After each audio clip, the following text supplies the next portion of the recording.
12th grade. So we do workshops for all different grade levels. So whatever grade you are today, we have something for you. And you do the workshops here, or do you travel to both. schools? Both. I would say about 55% of what I do is actually in schools. Oh, okay. So we come for year in service. You know, on Columbus Day, I'm going to be in Clifton all day.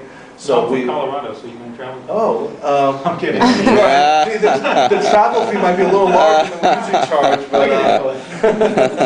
but we are happy to come to New York, New Jersey. I do quite a bit of work in New York, actually. But we do all the different content areas. We try to, in New Jersey, we have workshops that address needs for the NJAS 4, NJAS 8.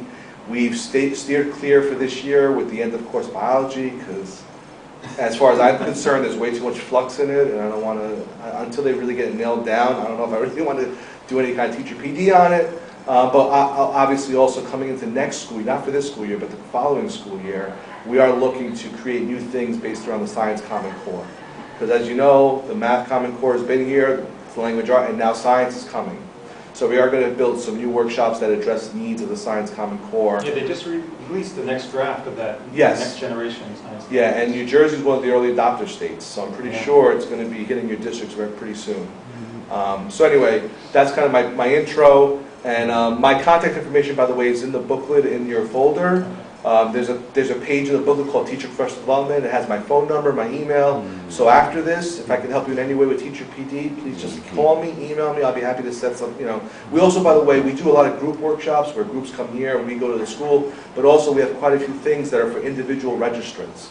So you'll see there's also online a calendar of workshops we offer. So an individual could come and take a PD day.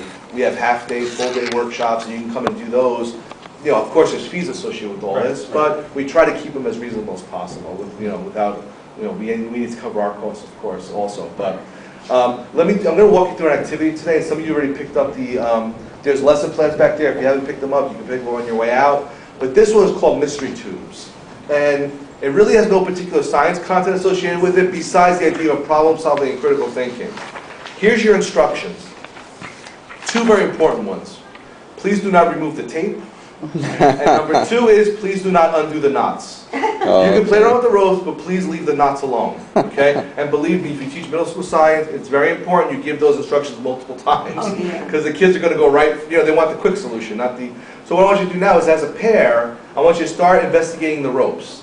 And try to figure out why the ropes are behaving the way they are.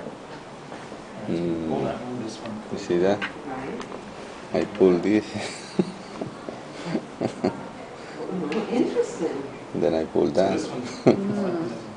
Then I pull this again. So what's going on, right? You interconnected in your somehow. Wait, before when you pulled that, didn't this one go in?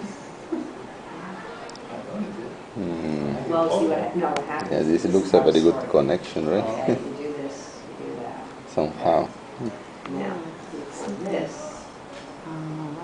You wanna try this? This looks okay too. This one to the bottom. There's a third rope. There has to be something, they have to be connected. Right. In there in some way. So this Somewhere. is tied up, right? Somehow. Yeah. Because I see this going. Because I have so much time with you, this is a sample activity that we do in one of our workshops about problem solving. And when I'm with the teachers for either a half day or a full day, I give them at least 15 or 20 minutes with this. Right. And what we do in that time is they get at least 5 minutes just to explore, just to kind of play around with it, talk to each other about it. Then I start putting out big pieces of white paper, or we have whiteboards set up around the room. I'm going to ask each group to, as you talk about it now, try to imagine in your own mind, if you were to see inside that tube, what would the inside of the tube look like? What's going on in there? And then from the picture in your mind, I want you to be able to visually represent, what would, if you took a cross-section of the tube, what would the picture look like? So that each group has to come up with a picture that they're going to share with everybody else. And, and I Try really... to explain all the different... Exactly, what could be happening in there. And I really try to stress the whole time that's about the two of you problem solving together and critically thinking, and it's not about who can get to the right answer the fastest, or because unfortunately, whether we like it or not, that is the type of conditioning that happens in most schools even today. Is the idea, what do we condition kids to give us? Homework and answers mostly. You know, make sure you turn your assignments and give us answers. But sometimes just the process of getting there is critical. Exactly. So that's why we do an activity like this, because we want to remind the students that thinking through a problem is really is the bulk of learning. You know, it's not just giving back an answer. You know, that's more. You know, for a lot of kids, it's memorization. It's kind of it's not so much the problem solving that they're given a lot of time to do. So we like this type of activity because it really gets kids back to problem solving. And by the way, you can make this as simple or complicated as you want. You drill a few more holes into the PVC, and you can have a really complicated tube here.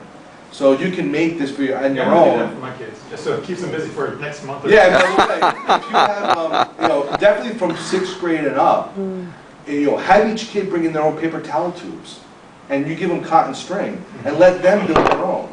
So let each group or pair say, now you're going to come up, and you've seen mine, I want you now to design, what do you think would be a good mystery tube to challenge another group with? And let them create their own, it's a different type of thinking, right? The creation of a problem. And then they swap and see if they can figure out the other team's tubes. And then believe me, the kids are going to get, you know, I want mine to be the hardest, and it's going to make them really think. Yeah. So it's just a nice, you know, again, you know, does it connect to a particular standard? You know, It's so cheap to build too. oh yeah, by the way too, I had a gentleman who came last year and he saw these out again. He said, oh my God, he goes, I did this. I made 24 of these for my school. And you know how he did it? He went to Lowe's, and you know, when it comes to PVC, most of these contractors that buy this stuff, right? Most homeowners are not buying lengths of PVC. But you have to buy it in the whole section. So you have to buy 8 foot, 10 foot. You can't just tell them, I'm going to pay for 3 feet of this. No, you have to buy the whole thing, and then they cut it. So a lot of times they only need 9 feet. So they have a bin of just scrap PVC. You go in there and say, I'm a teacher, I'm using, I'm telling you, they're just going to say, take it. They're going to say, here you go, you can have it. You can or have they're it, going to give it for so cheap that you could probably make a classroom set of these. He said he made 24 for $10. So, and it'll go a long way, believe me. If you have multiple preps, every class is going to love this. So, again, you know what I love about this too? It doesn't matter to me if you teach gifted and talented or special needs or whatever. You know, however your school classifies it. This is good for every type of learner. Yeah. Special needs kids love this. The gifted and talented love it too. So it's something that could, you know, you have differentiation there in one tube. You don't have to really think about it because they're gonna differentiate on their own just by problem solving. You wanna try? Okay.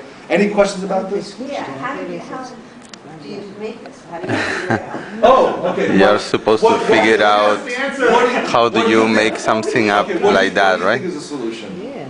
What do you think's happening in there? I think there's a rope There are- X, It isn't let's say, like, the interconnected, middle yeah. of this one down to the middle of that. So how Like many some ropes sort of- total? How many ropes? 2. I don't know, I think it's 2 ropes and Yeah, maybe there are 2 rubber ropes. bands or something in there. Okay, so I hear Coming rubber through. bands, a small rope that connects the two. Yeah, something. But it actually is 2 equal length ropes.